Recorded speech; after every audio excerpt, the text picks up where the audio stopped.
Episode 687. For many of Excellent Era's supporters, Sun Xiang's arrival was a beacon of hope. They were all filled with anticipation. Had Ye Shu ever felt that same anticipation? Chen Guo suddenly had a vague thought. Ye Shu had already made many people in Excellent Era uncomfortable. When he was there, the team's performance had plummeted, and he couldn't turn things around, so he chose to leave. Maybe Ye Shu thought his departure was an effective way to save Excellent Era, but the organization, in its pettiness, used every trick in the book to shake off what it now saw as a burden. They might never know that their captain had already decided to let go for the sake of the team's transformation. Wang Jixi was willing to take a loss and sacrifice his reputation for the growth of the team's new prodigy, but in the end, no one in the pro scene stays undefeated forever, and one loss doesn't mean eternal damnation. At least someone could understand his sacrifice. But Ye Shu? Would anyone understand his departure? Would anyone grasp the sacrifice behind it? Perhaps the folks at Excellent Era were even smug, thinking their scheming had forced Ye Shu to step down. What they didn't realize was that this whole thing could have been resolved amicably. Between the team and Ye Shu, they never had to make a choice at all. Because their captain was willing to make sacrifices for the team, even the decision to retire. He stepped down to bring in Sun Sheng, a dazzling rookie in the pro circle, another genius-level talent. Ye Shu, like all Excellent Era fans, had held hope for the team's future. But now, Ye Shu was already the first to feel disappointment. As for Sun Sheng, that was only one side of it. After all, you can't be too demanding of a rookie. Perhaps what disappointed Ye Shu more was the entire Excellent Era team. They couldn't even provide a proper, appropriate guide for a newcomer. Ye Shu's disappointment wasn't aimed at any one person in Excellent Era. It was aimed at the entire team, the whole club.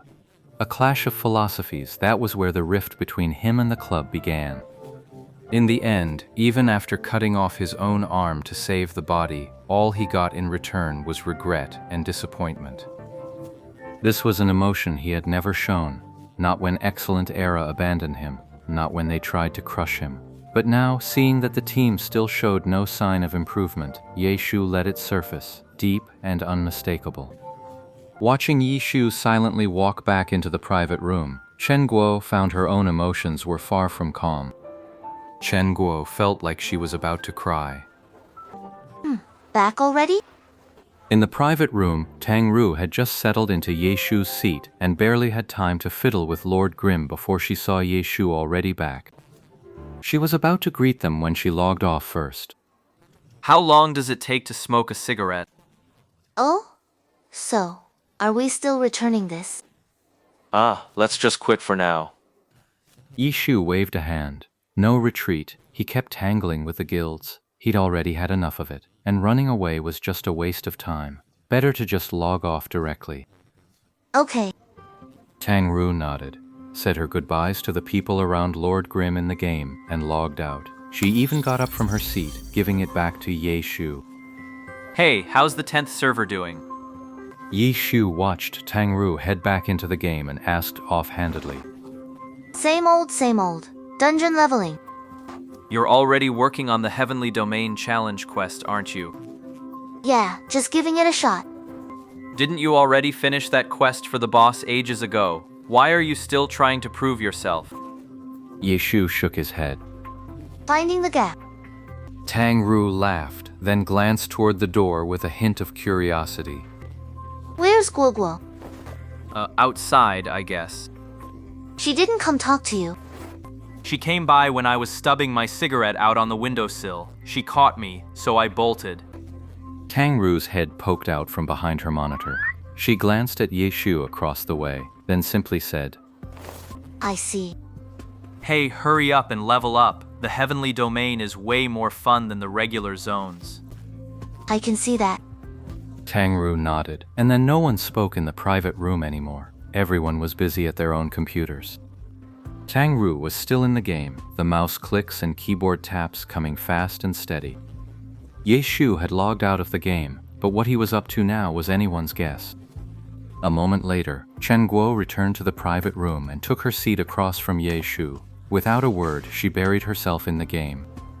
Back in the game, after Lord Grimm logged off, Zhan Lu Lan and his crew still hadn't snapped out of it. They had actually beaten Excellent Era's main team. Even now, they were still lost in the thrill of disbelief, so much so that none of them even noticed when deception had slipped away. Just as they reached the street corner, a squad of riders suddenly swept out. Perfect timing. I haven't worked off my fighting spirit yet. From across the sea, the shouting began. Let's go. Zhan Lulan didn't stop them either. All 5 were using burner accounts, so they had nothing to lose. If they wanted to play dirty behind the scenes, that was something they weren't afraid of. Everyone here is a competitor. No matter how much you try to keep your head down, you can't escape that fact. The key was not to show any cracks on the surface. That was the survival rule for club guilds. Zhan Lulan and the others had been building toward forming a team for a long time. They clearly understood this principle well enough. Let's use these guys to polish our teamwork. Zhan Lulan pointed his sword forward, and the 5 of them charged with undiminished ferocity. The squad that charged out from the street intersection was a standard 10-man unit. With 5 of them surging forward with such overwhelming momentum, the 10-man team, having already received their orders, turned around and fled without engaging at all. Shh, how boring. The one ahead was cursing across the sea. Should we chase? Xiao Bei asked. Chase them. It's not like we've got anything better to do. Zhan Lulan called out. The 5 of them charged forward, diving into the chaotic melee with relish. Their strength still falls short of pro players, but compared to ordinary gamers, they're truly 1 in 10,000.